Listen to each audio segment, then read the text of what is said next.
साथियों, जय भीम, जय भारत, जय संविधान में बहुजन दस्तक से गौतम रत्ना। और मैं हूं अभी मान्यवर कांशीराम साहब के पैतृक गांव के अंदर, जो हम आपको भी पूरा उनका घर दिखाएंगे। यहाँ पर ये सामने उनके परिवार के लोग हैं और ये बिल्कुल एक साधारण सा घर, जिस तरह से उस टाइम जिस तरह से आप आर्थिक हालात घर के खराब थे, तो बड़ा ही साधारण सा घर है। ये घर में यहाँ पर एंट्री है।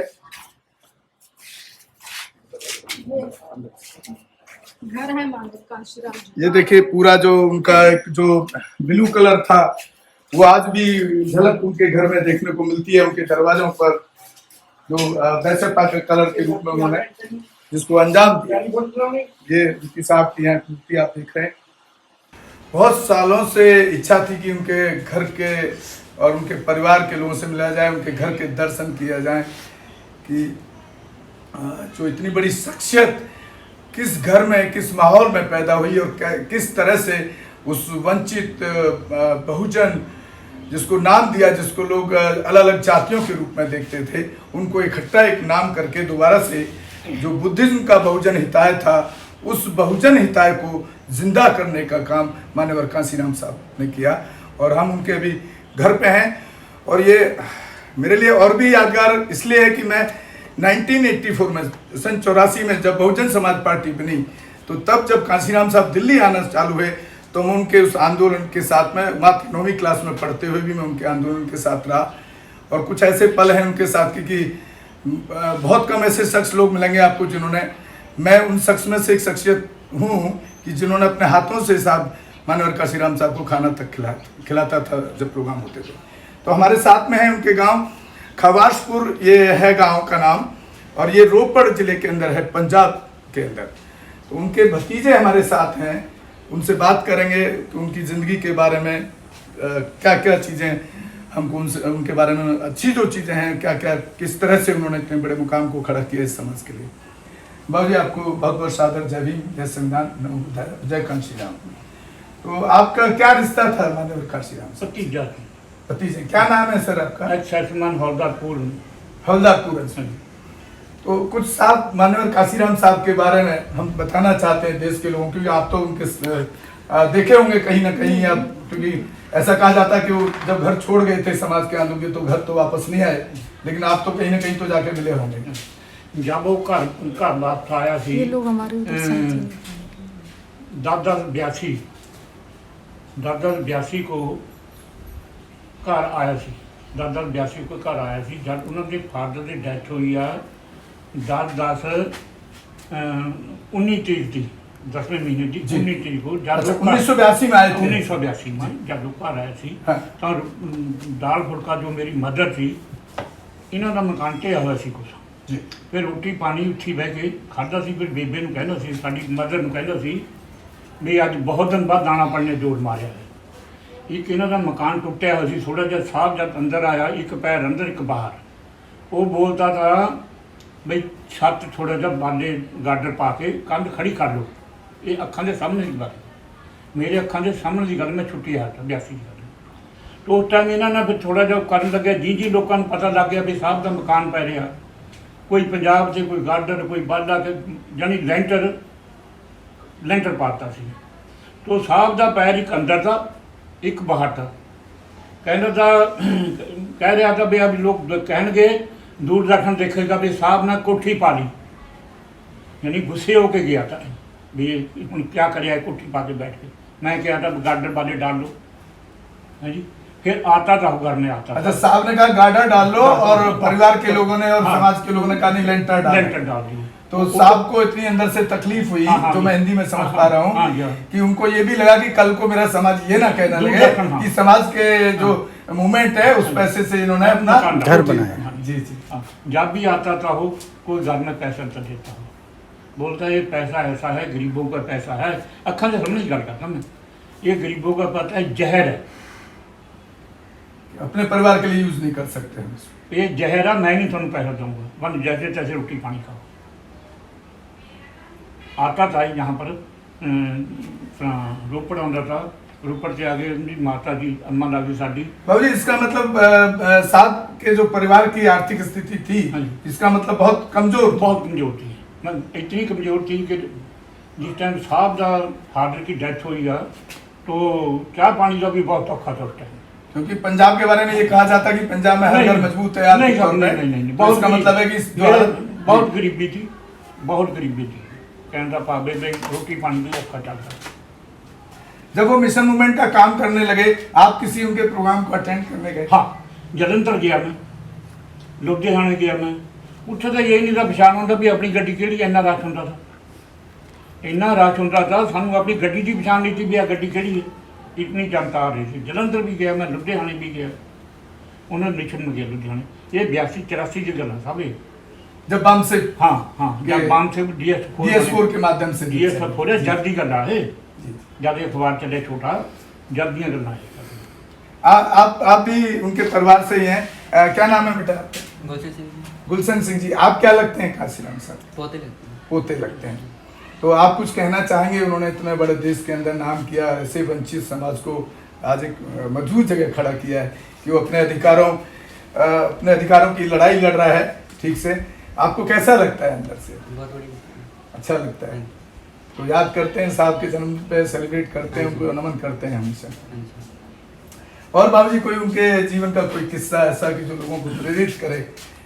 क्योंकि हम जो देख पा रहे हैं उनके जाने के बाद वो मिशन पीछे जा रहा है। उन्होंने है जी जो पढ़ाई का टेबल अज भी पिया, टेबल पिया, लैंटन पाई है जी, जिथे बैठ के पढ़ता हूँ जी, उधर नहीं लेके गए थोड़ा पाले मकान जिथे हज चलेंगे सर, चलेंगे। टेबल पिया पिया, पर साढ़े सामने तो यही बीती। पहले तो बहुत चलो बाहर ही रहा, बम्बे साइड पर नहीं, किधर रहा किधर नहीं। इधर तो बाद में आया जब उनके फादर की डेथ हुई ज़्यादा।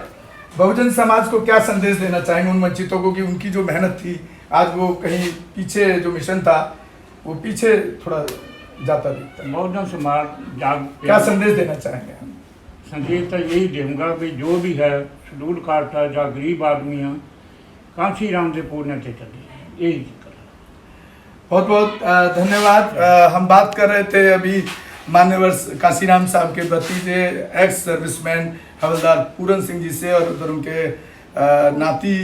पोते खड़े हैं। तो बहुत अच्छा लगा। और क्योंकि मैं एक राजनेता पॉलिटिशियन नहीं हूँ तो कई बार इमोशनल मेरे बॉडी में चीज़ें आ जाती हैं। और एक खुशी भी है कि आज हम उस धरती को, उस घर को नमन करने आए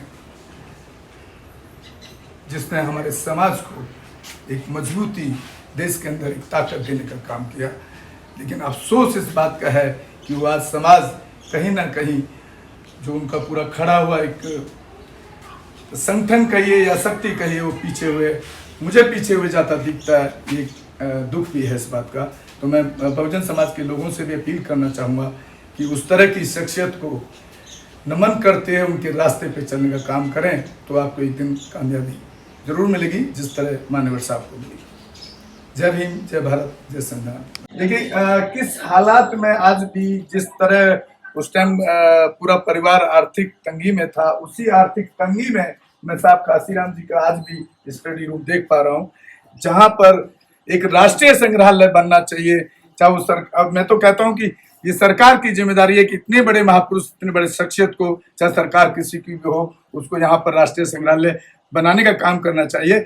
और अगर सरकार नहीं बनाती है तो जो कांसीराम साहब का फोटो लगा करके घूमते हैं पूरे देश के अंदर, उनके नाम को इस्तेमाल करते हैं, चाहे कोई भी पार्टी या कोई भी संगठन को, इतना पैसा तो वो इकट्ठा करके उनके नाम से और उनके राष्ट्रीय संग्रहालय के रूप में अपने पैसे से भी मैं समझता हूँ कि इस तरह के संगठन बना सकते हैं और बनाना चाहिए, जहां पर उनके जीवन की हर घटना को एकत्रित करके, इकट्ठा करके, ताकि लोग वहां आए, देखें और उससे एक प्रेरणा लें। वो काम भी करना चाहिए, समाज के लोगों को करना चाहिए, अगर सरकार नहीं करती है। यस सर, ऐसा मैं मानता हूँ। साथियों, अभी मैं आपको दिखाऊंगा मान्यवर काशीराम साहब का स्टडी रूम, जो उनका जिसमें वो अध्ययन करते थे। और ये उनका, जो मैं पहले ही बता चुका हूँ कि पुश्तैनी घर है, जहां पर उन्होंने अपने संघर्ष को शुरू किया। और बहुत एक आज भी पूरा एक बहुत सिंपल सा घर है। और ये सर को बोलूंगा, ये देखिए साहब काशीराम जी का स्टडी रूम, खवासपुर गांव, रोपड़, पंजाब। आप बोर्ड देख रहे हैं, तो एक इतिहास है, मैं आपको रूम के अंदर ले जा रहा हूँ अभी।